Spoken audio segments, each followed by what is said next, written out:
Accounting Boffins, you with Ashraf Patel. We are doing accounting, and the emphasis of today's lesson is the financial indicators.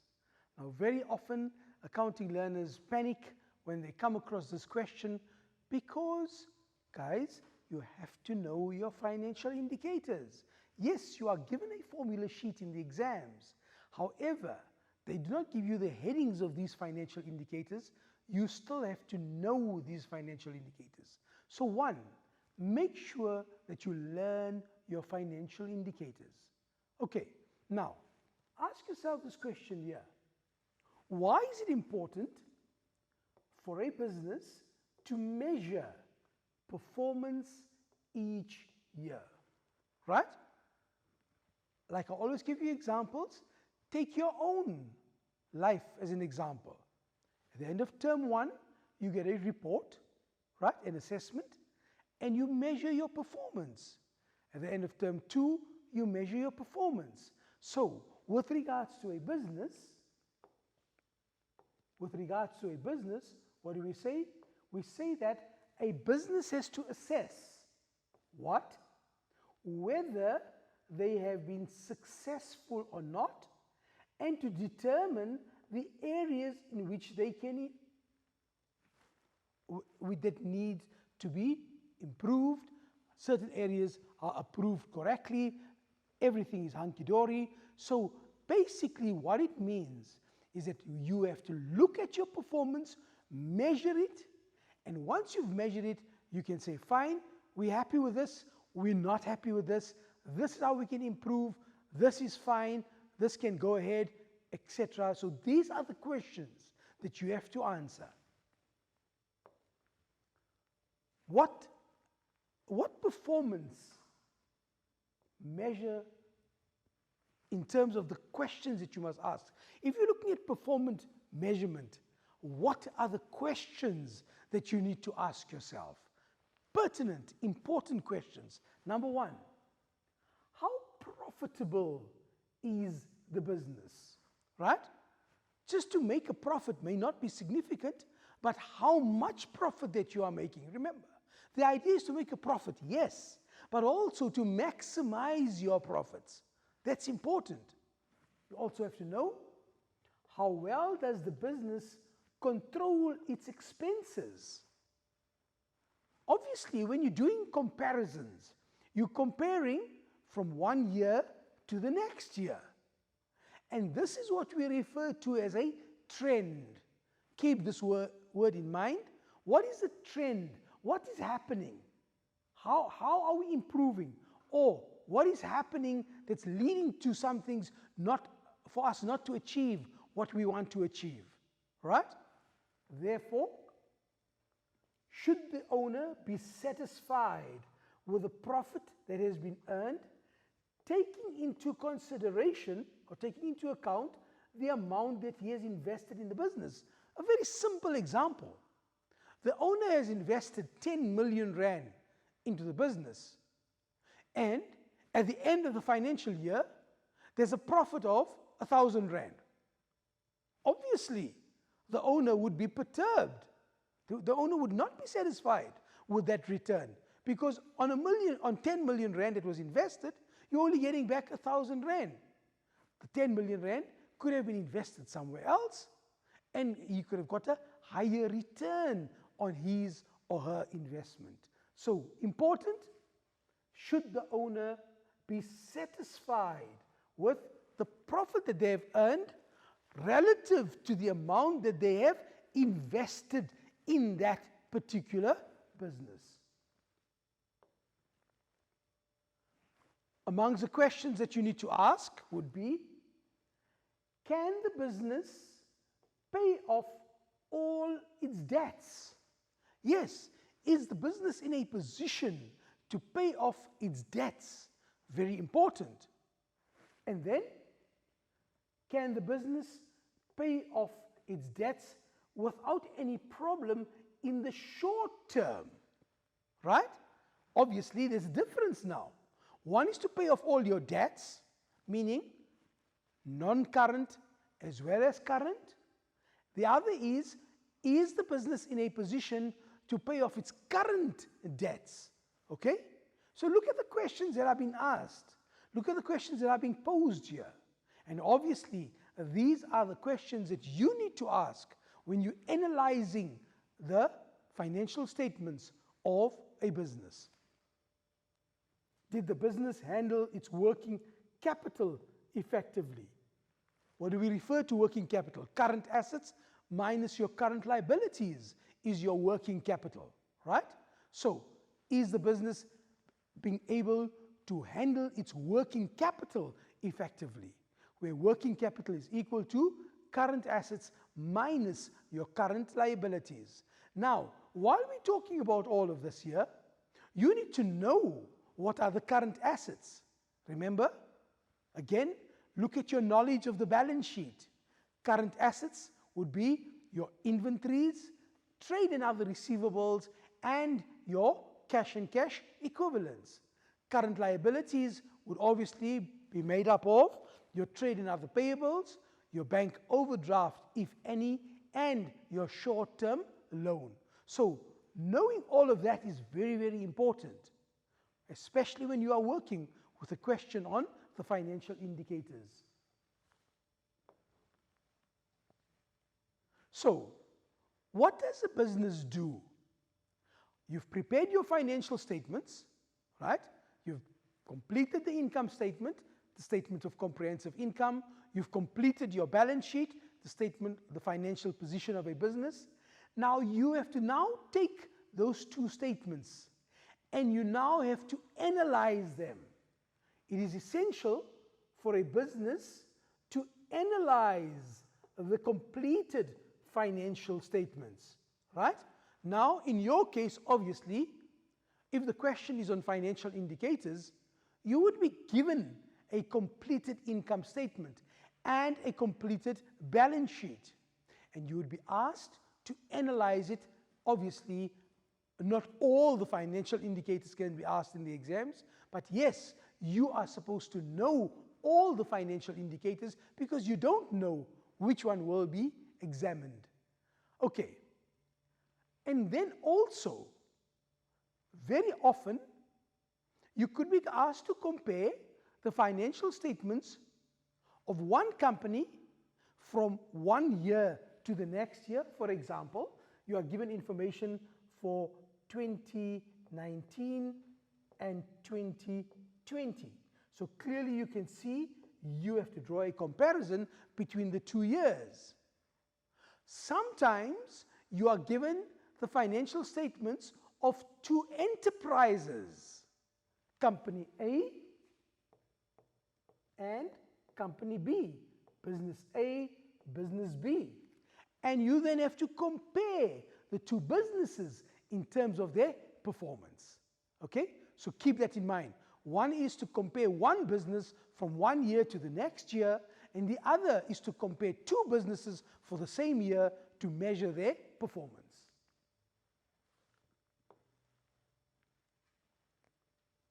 So, we are going to analyze. What are we analyzing? The completed financial statements, right? Also, when we are doing the analysis, we look at specific financial indicators, right? And you will see, we will go through all of these financial indicators for you to be able to ascertain what is being required, what are you expected to know, how are you expected to answer, and also we're going to teach you the application part of these financial indicators. So if you're looking at this here, if you have to draw a mind map or a concept map for yourself, these are my financial indicators, right? And they are then divided into categories, right? What are these categories? You're going to look at profitability. You're going to look at return on investment. You're going to look at liquidity. You're going to look at solvency. And obviously, you're going to look at the risk. So clearly, you can see here that all these financial indicators that you are expected to know would fit into one of these categories, right? And obviously, each category will give you an answer depending on what you are looking for.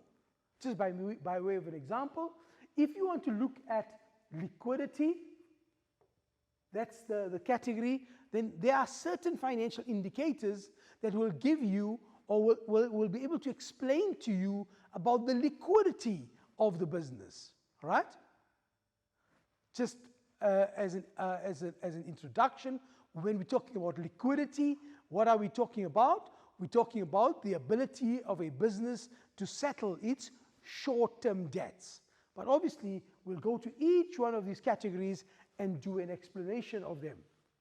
So clearly you can see now, when we're talking profitability, we want to know how profitable is the business? How well does the business control its expenses? Can you see profitability, the focus? Return on investment. Does the owner earn a good return on the capital they've invested in the business? These are the questions that you are going to have to answer. Solvency. Can a business pay off all its debts?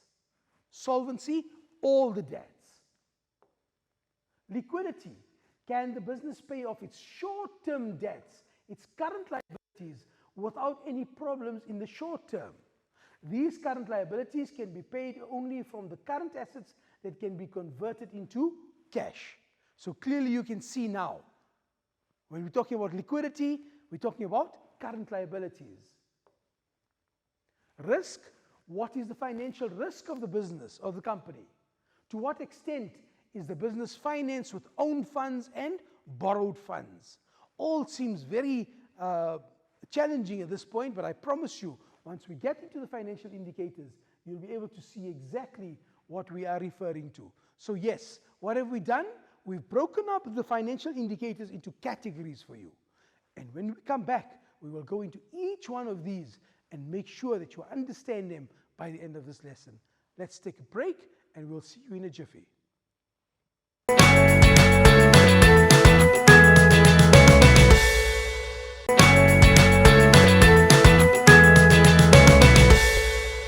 Welcome back, Accounting Boffins. You are with Ashraf Patel and the team. And yes, we are busy with financial indicators. Let's look at this in terms of what we've discussed so far. We've said our financial indicators will be broken up into categories. What are those categories?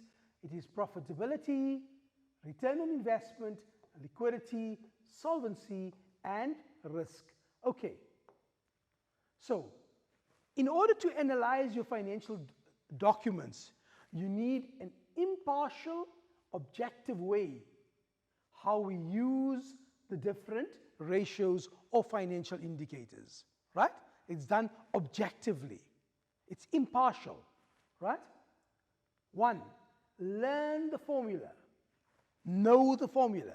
Like I alluded to earlier on, you will be given a formula sheet in the exams, but you must know each of your indicators. Also, understand what the value tells you about the state of the business. Very important. One is the application part, where you just work out the financial indicator. But what does it tell you? What's the value of doing that indicator? Very important. When we're looking at profitability, we're looking at, amongst others, gross profit on sales, which is your turnover, gross profit on cost of sales, which is your markup percentage, your operating profit on sales, your net profit on sales, right? Let's take each one and discuss them in detail. Firstly, when you are calculating your gross profit on sales, notice you take your gross profit over your sales times 100/1 because you're expressing your answer as a percentage. Taking into consideration, by turnover we mean sales less debtors allowances. Okay? So you're using your knowledge of the income statement to know the final figure in your income statement was what? Sales less debtors allowances. Okay. Now, why do we do this? We're going to compare this ratio with the previous year. Remember I said to you early on, year 1 to year 2, so compare to the previous year. Or if you're comparing two businesses, then you're comparing the 1 year with two separate entities. If your answer decreases, that means one of the possibilities could be that your sales prices were incorrectly marked. Also, you may have given too much trade discount on goods sold for less than the markup, right? That means you've marked up your goods at 80%, 70%, but you're not, in terms of your actual calculations, you're finding that there's a discrepancy. It could also mean that you had too many stock clearance sales. All of these could be reasons why there is a decrease from 1 year to the next year. The next one in profitability is your gross profit on cost of sales. We've done that one. We're busy with this one here. So it's your percentage gross profit on cost of sales. In other words, your markup percentage. It's your gross profit over cost of sales times 100/1. Again, answer expressed as a percentage. What's the value of this? Why do we do this financial indicator? We compare to the previous year, right? What happened? Was there a change in the markup policy? How did the change affect the business? If there indeed was a change in your markup policy, if you increased it, did you get the desired results? If you decreased it, did you get the desired results? Okay? Compare the markup policy, right? Do a comparison. Say, okay, in 2019, this was the percentage. In 2020, this was the percentage. Remember I spoke earlier on about the trend. Let's look at the trend. What is happening? Okay? If your answer is lower, it's possible that, again, prices were incorrectly marked, too much of trade discount was given. The bottom line means that you've sold your goods for less than the marked prices on the goods. There could be various reasons for that. You may have been sitting with obsolete stock, outdated stock, and you decided mark them down in order to get rid of them. That's a good idea. However, if you had clearance sales on goods that were current market value goods, then you need to ask yourselves, why was it done? What was the need for doing it? So that one is done and dusted. The next one you look at is your percentage operating profit on sales. Okay? So what do we take here? It's your operating profit over your turnover. Once again, turnover is equal to sales minus your debtors allowances times 100/1, which is equal to a percentage. Why? Because you're expressing the answer as a percentage. Okay, what's the value of this indicator? Again, compare the ratio values to the previous year to see whether the business is improving or not. Okay? Once again, accounting boffins, remember, I'm using one business with two different years. But remember, you could also be asked to compare two separate entities and compare the one against the other. If lower than last year, that means there's insufficient control over your expenses. If your operating profit is decreasing lower than last year, that means you haven't controlled your expenses all that well this year. The higher the percentage, the better the expenses are managed. Obviously, if you get a higher return, that means you have lower expenses, that means your expenses are well controlled. If your sales have increased, operating profit should have increased. If there's an increase in your sales, definitely your operating profit should have increased. If the percentage is low, a large amount of the income is being used to pay for your expenses. In other words, you're realizing now that as a result of the large expenses, it's eating up your profits, and therefore you're spending more on your expenses than you are supposed to spend. So that one is done. We come to percentage net profit on sales. Once again, net profit over turnover times 100 over 1, because we're expressing as a percentage, answer as a percentage.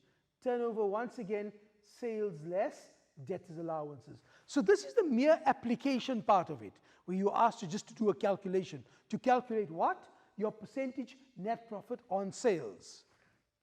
The indicator tells you that you take your net profit over your sales times 100 over 1. Again, compare your ratio to the previous year to see whether there's improvement, because remember, every business, you want to improve your business. And how do you do that? By ensuring that the percentage gross profit, now here, you compare that to your percentage gross profit on sales. So you compare your net profit to your gross profit. It will be very interesting. Why? This percentage should not be much lower than 33 and a third. Again, this is just some kind of a benchmark, but it obviously, it will differ from business to business, right? And it should be 33% of the gross profit on sales. If the percentage differs greatly from this, the expenses are too high. Clearly you can see that if it's different, then a huge portion of your profits is being utilized to pay for your expenses. All of these fall within the ambit of your profitability ratios. The next one we come to is the solvency ratio, right? What is the solvency ratio? Where total assets is to total liabilities. Now this one here, you show as a ratio, and that's important. Watch, your answer is in the form of a ratio. Something is to 1. Total assets is to total liabilities, where your total liabilities is 1, and your total assets will obviously be dependent on the information that's given to you. What do we mean by solvency? By solvency we mean the business is regarded as solvent if the ratio is more than 1:1. In other words, your total assets are greater than your total liabilities. An example of that is 1,8:1. What do we mean by this here? For every 1 rand that we are owing, we have 1.80 rand available. 1,8:1. This is your solvency, the ability of a business to settle all its debts. The business is regarded as insolvent if this ratio is less than 1:1. In other words, your total assets are less than your total liabilities. In other words, 0.7:1. In other words, it means that for every 1 rand that you have in liabilities, you only have 70 cents available in the form of total assets. This is when we say the business is insolvent. Why? Because it has an indicator of less than 1:1.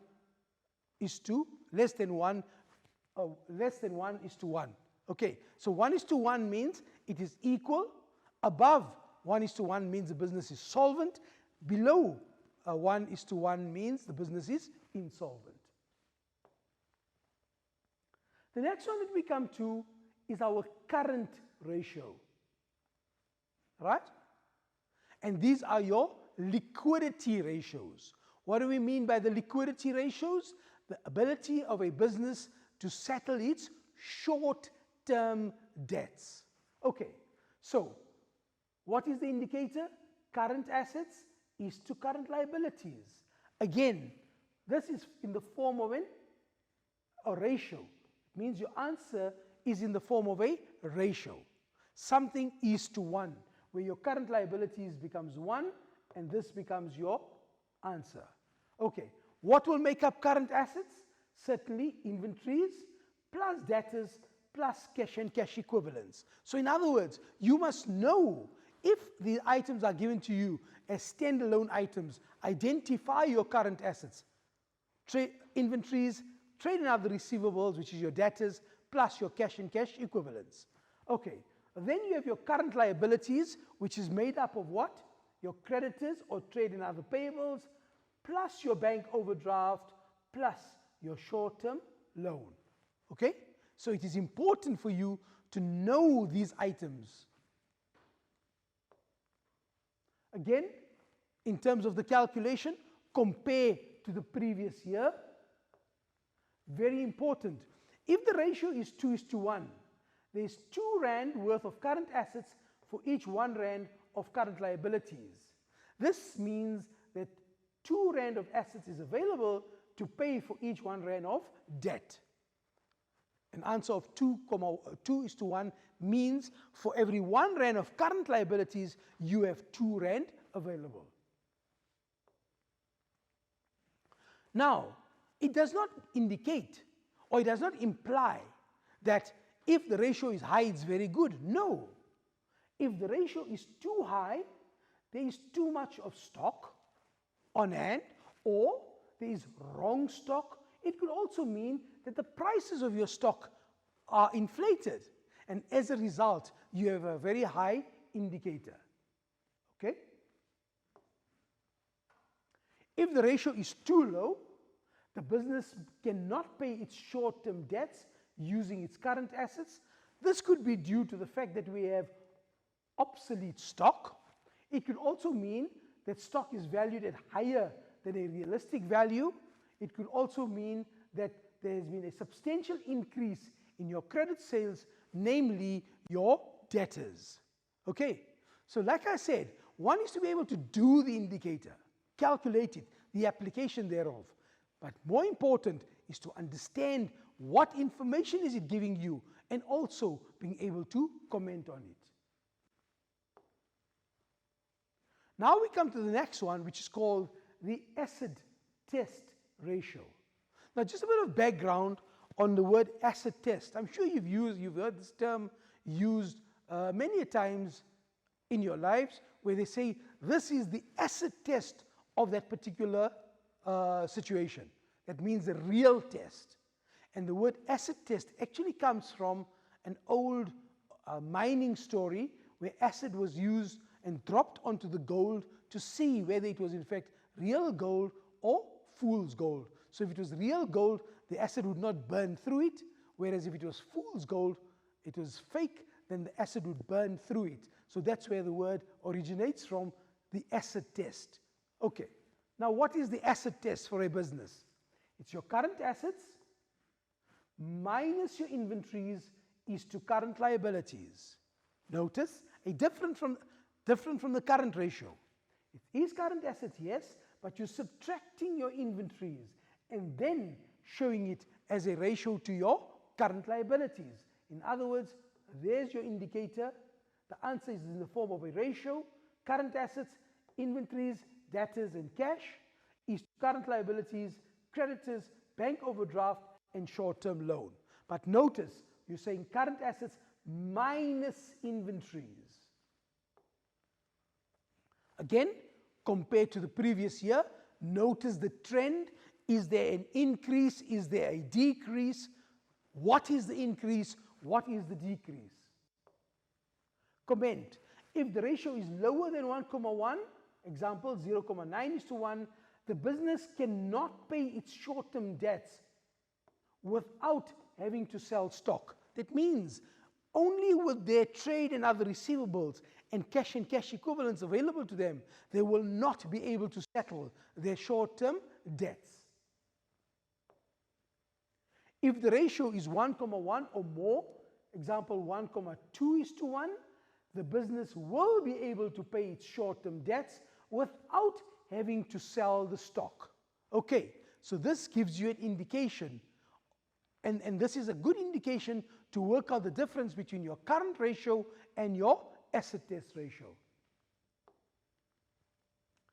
If the ratio is low, 1,8:1, debtors are taking too long to pay, or the creditors are being paid too soon. Generally, what we do is we expect our debtors to pay us within 30 days, and we settle our accounts within 60 days. So we don't have any liquidity or cash flow problems.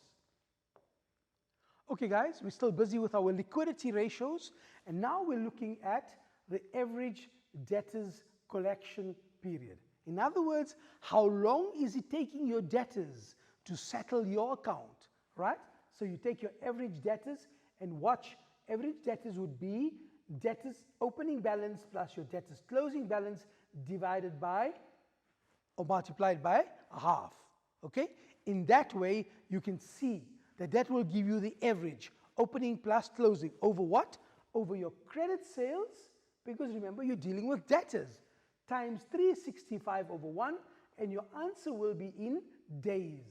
In other words, you compare this result with the credit terms. If you are allowing your debtors 60 days, right, and they're not complying, and the answer that you are getting is 85 days, it would mean that your debtors are not complying with the credit terms that you've allowed them.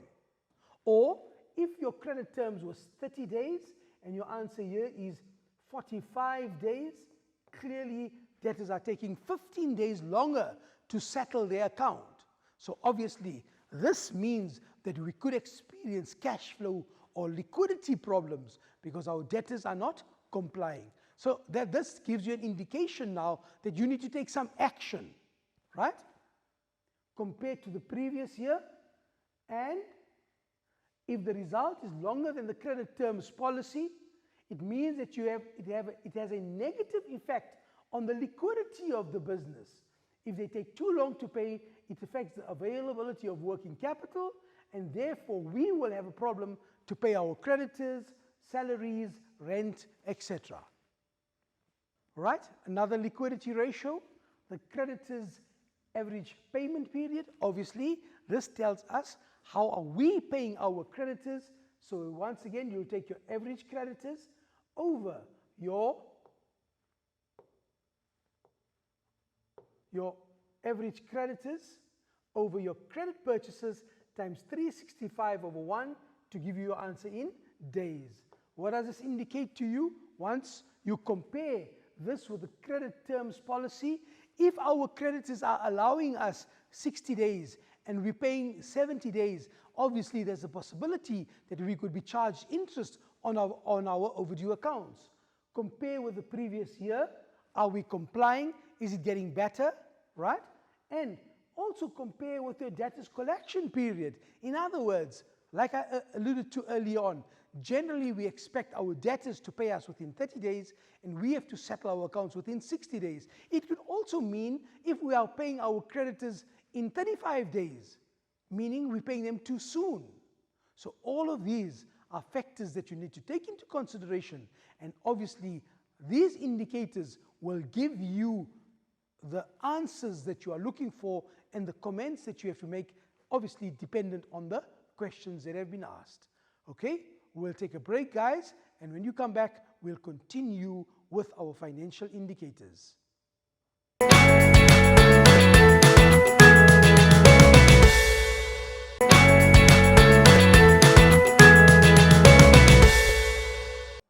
Welcome back, accounting boffins. Financial indicators is the lesson. Remember, let's just do a recap of what we've done so far. We're dealing with the financial indicators. We've done profitability, right? We're busy with liquidity. And in the liquidity ratio, we now look at the rate of stock turnover. Okay, what do we need here? We need our cost of sales over average inventories times 365 over 1, and your answer will be in days. Remember, once again, average inventories is what? Your opening inventory plus closing divided by 2. Right? Okay. Now, what's the purpose? Compare this indicator with the previous year if you are doing one business. Compare it with another business if you are given information with regards to two separate entities. Compare with other businesses that sell the same kind of product. Can you see that? So sometimes you are given two businesses to compare. And at other times, you are given one business with last year and this year, and then you compare with the previous year, and you can see the trend. Okay, now, a high stock turnover rate means it's advantageous to the business. Why? Because we're selling our stock very quickly. Your sales are increasing, money is quicker available to you. That means you've got cash, liquid available to you to settle all your current liabilities. It could also mean that as a result of increased sales, you're increasing your profits, and this way your profits are realized quicker because the goods are coming in, you're selling the goods, and everything is hunky-dory. A low stock turnover rate, on the other hand, could mean, obviously, it's disadvantage to the business. Why? Because there could be stockpiling due to poor quality, aging stock, or changes in fashion. That means you've got stock that's outdated. Nobody wants to buy your stock. You're sitting with obsolete stock in your business. It could be a wrong purchase policy, or you could be having a poor sales policy. That means all these are items that need to be checked on. Are you buying the correct goods? Are you keeping ahead with market trends? Are you looking at fashion items, etc., etc., etc.? The next one we do is what we call, again, a liquidity ratio, and this one is referred to as the stock holding period. It's your cost of sales over average inventories. Again, average inventories telling you opening plus closing divided by 2. Okay, what do we do here? The answer is in days. What does this indicator tells you? You once again compare with the previous year. What's the trend?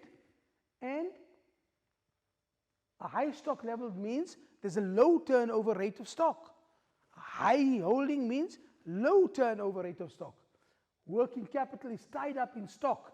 There could be loss of stock due to obsolescence and price reductions. It also means that you're going to have to probably sell those goods at a reduced price because nobody wants to buy at the current price. Low stock level means high turnover rate. You're selling your goods fast. That's why you've got very little left over. Loss of stock due to obsolescence can be eliminated. Loss due to price reductions can be eliminated. Profits are generated quickly. No working capital is tied up in stock. You've got very little stock on hand. Also, it's not always a good idea to have too little stock because you may run short of stock. So you see, you've got to look at the scenario. You have to look at the context of the question. We now come to what we call our gearing ratio, right? And this deals with the risk factor. Debt equity ratio, also referred to as the gearing ratio. What are we looking at here? It is your non-current liabilities is to owner's equity. Again, the answer is in the form of a ratio. As you can see here, non-current liabilities obviously is your borrowed capital. Owner's equity is your own capital. So you are looking at the relationship between debt and equity. Debt, borrowed foreign capital, equity, own capital. Okay. The questions that arise when dealing with the gearing ratio is when is it favorable for a business to use borrowed capital, loans? Okay, very important. The moment the question asks you about is it favorable for a business to take out a loan, they are asking you about the gearing ratio. When is it favorable for a business to use borrowed capital? Your answer would be a debt equity ratio of 1:1 is regarded as acceptable. For every 1 rand in own capital, there is 1 rand borrowed capital, right? So if your own capital is standing at 1 rand and your borrowed capital is 1 rand, it's regarded as okay. If the ratio is less than 1:1, for example, 0.7:1, your loans are not high, The business is a low risk business. It has what we call low gearing or favorably geared. The business has a good credit rating, or the business is credit worthy. In other words, for every 1 rand of your own capital, you are only owing 70 cents. Can you see? So it's a lower ratio, less than 1. If the ratio is more than 1, for example, 1,2:1, it means that your loans are high, you're using more borrowed capital. Obviously, interest will have to be paid on that capital to service the debt. The business is high risk because you have more borrowed capital than own capital. It is highly geared or unfavorably geared. In other words, it has a bad credit rating. It's not credit worthy. If this business has to go and apply for a loan, it is unlikely that the bank will extend a loan to this business. Why? Because already they are highly geared. They have a ratio of more than 1:1. In other words, for every 1 rand of its own capital, this business owes 1 rand and 20 cents. That's what we mean by a business being highly geared, high risk. Okay, we now come to a summary of our financial indicators, right? Remember the sections that we had? We said that we are dealing with profitability, return on investment, solvency, liquidity, and risk. Okay, so each of these you would take and you would, one, in terms of the profitability ratios, let's look at them once again. Remember, we are summarizing what we've done in this lesson today. Your percentage gross profit on turnover, your percentage gross profit on cost of sales, in other words, the markup percentage of this business, your percentage operating profit on sales, and your percentage net profit on sales. So these fall within the ambit of your profitability ratios. Okay. When it comes to solvency, we said total assets is to total liabilities. Remember, solvency deals with the ability of a business to settle all its debts. Solvency, right? Liquidity. What are my liquidity ratios? It's your current ratio, your asset test ratio, your average debtors collection period, your average creditors payment period, your rate of stock turnover, and your stock holding period. Now, just a bit of advice here, accounting learners. Remember, when you are asked in an exam or you are asked in an assessment to comment on the liquidity of a business, they're not going to tell you which indicators you need to comment on. You need to know which indicators fall within the category of liquidity. So yes, you must know them. There are 6 liquidity ratios, 1, 2, 3, 4, 5, 6. It's your current ratio, your asset test ratio, your debtors collection period, creditors payment period, rate of stock turnover, and your stock holding period. All of these deal with liquidity. When it comes to my risk indicators, I'm talking about my debt equity ratio, which is the relationship between own debt and borrowed debt. In other words, what are we saying? You're looking at your debt is to equity. Debt meaning non-current liabilities, funding from outside of the business, and equity, obviously, funding from the owner. We do know in accounting, the owner and the business are 2 separate entities. However, when we're talking about the debt here, we're talking about non-current liabilities in the forms of loans, which the business has taken out. So in this way, we said that if we have a debt equity ratio of 0.6 is to 1, what will we say? We will say that this business is lowly geared, it has low risk. Why? Because for every 1 rand that it owns, its own capital, it only owes 60 cents. This business is credit worthy. If this business has to apply for a loan, the bank will definitely grant the loan based on this indicator. However, an indicator of 1.3 is to 1 tells you that this is a high-risk business. Why? It is highly geared. It will not be credit worthy. If this business has to apply for a loan, the loan will probably be rejected, because already for every 1 rand that the business owes, let's repeat that. For every 1 rand that the business owns, it owes 1 rand and 30 cents. So clearly you can see that this is a high risk business. Okay, so once again, these are your financial indicators. These are the categories in which you are expected to comment. So remember, in conclusion, learn your financial indicators, right? Yes, you are given a formula sheet with no headings, so you must know your financial indicators.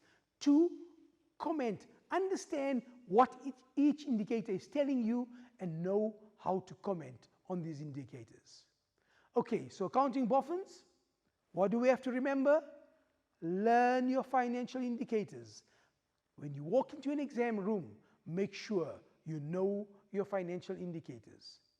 From me, Ashraf Patel, and the team, keep your feet on the ground, reach for the stars, and make sure you ace your accounting paper. Goodbye.